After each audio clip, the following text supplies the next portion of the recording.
Welcome to Spring LIB. Now we are given vector A is 5 I cap minus 6.5 j cap. Vector B is 3.5 I cap minus 7 j cap.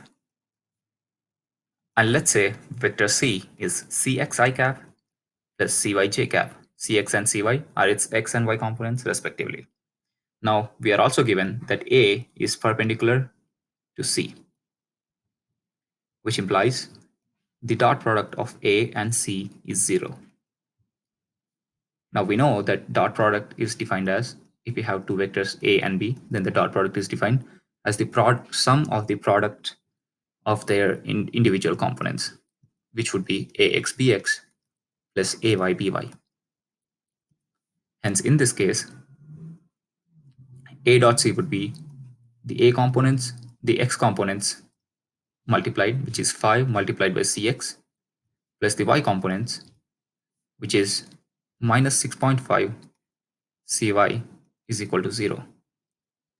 We can rewrite this equation as Cx is equal to 6.5 by 5 Cy. We simply send this Cy term to the other side and divided on both sides by 5.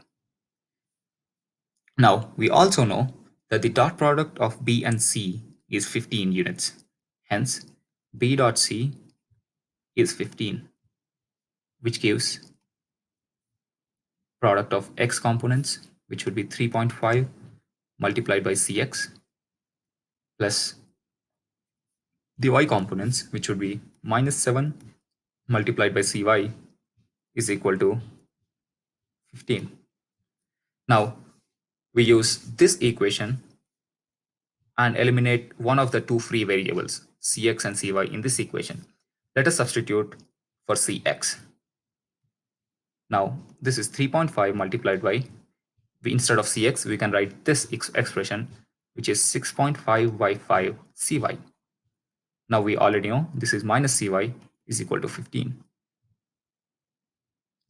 Now, this is a simple mathematical expression. We can do this multiplication and do the subtraction to find that this number is minus 2.45 Cy is equal to 15. And we get Cy is equal to 15 by minus 15 by 2.45,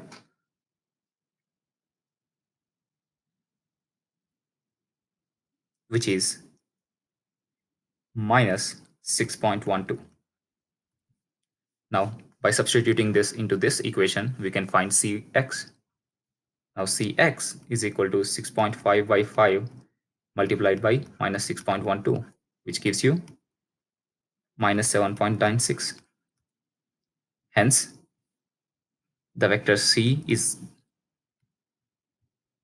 can be written as minus 6.12 I cap minus 7.9, I'm sorry, Cx is minus 7.96, and hence it will be minus 7.96 I cap minus 6.12 j cap, which is the Cy. This is our vector C.